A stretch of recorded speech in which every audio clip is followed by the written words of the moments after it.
Daisy, हमारी flight अभी दिल्ली पहुंचने ही वाली है। वहाँ से हम अपने नए फ्लाइट पर जाएंगे। उसके बाद मुझे माँ पापा से मिलने जाना होगा।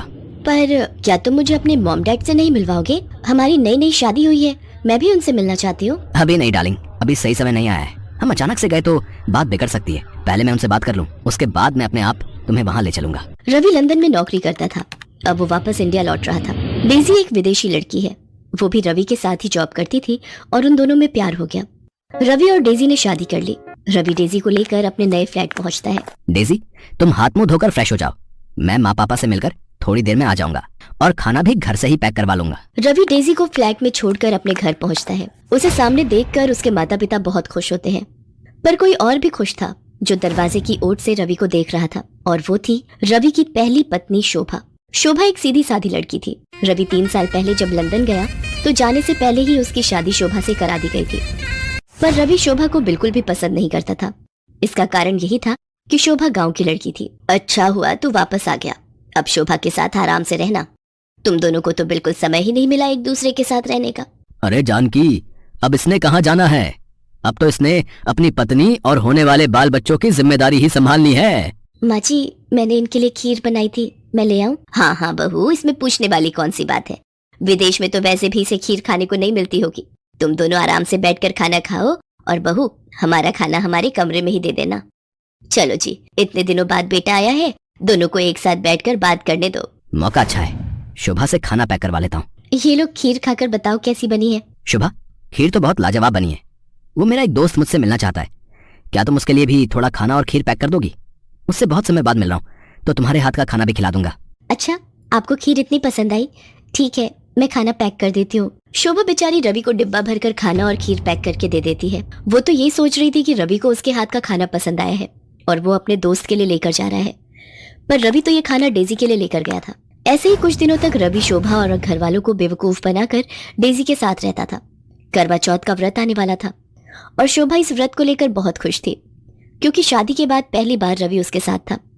नहीं तो 3 साल तक वो रवि के बिना ही व्रत रख रही थी। शोभा करवा चौथ के व्रत की तैयारियां कर रही थी। एक दिन वो मेकअप की दुकान से चूड़ियां खरीद रही थी, तभी डेजी भी उस दुकान पर शॉपिंग के लिए आती है। भैया, मुझे सभी रंगों की चूड़ियां देना। आपको पता है मेरा करवा चौथ का व्रत है, आप मुझे बढ़िया चूड़ियां दिखाना जिससे मेरे पति मुझे तैयार होता देखे और मैं सबसे सुंदर लगूं। अगर आप बुरा ना माने तो ये सब सुनना मुझे बहुत अच्छा लग रहा है। क्या आप बता सकती हैं कि ये सब आप अपने हस्बैंड के लिए क्यों कर रही हैं? आप तो विदेशी मेम साहब लग रही हो, आपको करवा चौथ के व्रत के बारे में नहीं पता? ये व्रत हर सुहागिन अपने पति की लंबी उम्र के लिए रखती है। आपकी शादी हो गई? जी, मेरी कुछ ही महीने पहले शादी हुई है। मैं भी इस व्रत को रखना चाहती हूँ। क्या आप मुझे इसके बारे में बताएंगी? मैं यहाँ पर किसी को भी नहीं जानती हूँ, अगर आप मेरी इतनी हेल्प कर दें। ऐसे ही बातें करते हुए शोभा और डेजी अच्छी दोस्त बन गई। शोभा डेजी को करवा चौथ के व्रत की सारी तैयारी करवाती है, पूरी शॉपिंग करवाती है। डेजी को शोभा का स्वभाव बहुत अच्छा लगता है। वो उसे अपना मोबाइल नंबर दे देती है और फोन पर बात करने के लिए कहती है। अगले दिन करवा चौथ का व्रत था। इधर शोभा भी तैयार हुई थी और उधर डेजी भी शोभा से फोन पर बात करके तैयार हो जाती है। डेजी, ये सब क्या है? तुमने आज लाल रंग की साड़ी पहन रखी है, बिल्कुल इंडियन स्टाइल में तुम तैयार हुई हो। वैसे आज ये सब क्यों? रवि शाम को आने का वादा कर लेता है, पर उधर उसे शोभा का भी व्रत खुलवाना था। रवि, आज तू कहीं नहीं जाएगा, आज बहू ने व्रत रखा है। जैसे तुम्हारे पिताजी मेरा व्रत खुलवाएंगे वैसे ही तुम्हें भी बहू का व्रत खुलवाना है, समझे? पर माँ, मुझे शाम को ऑफिस का काम है। अच्छा ठीक है, पर मैं ज्यादा देर तक नहीं रुकूंगा, मुझे किसी जरूरी काम से बाहर जाना है। शाम को रवि जल्दी जल्दी शोभा का व्रत खुलवाता है और डेजी के पास पहुंचता है। डेजी उसका इंतजार कर रही थी। शोभा को वीडियो कॉलिंग कर लेती हूँ। डेजी शोभा को वीडियो कॉलिंग करती है। हाय शोभा, कैसी हो? मैंने तुम्हें ऐसे ही फोन किया है कि मुझे तुम वीडियो कॉल पर ही समझा देना कि मुझे कैसे अपने हस्बैंड की पूजा करनी है, ठीक है? मैं वीडियो पर आती हूँ।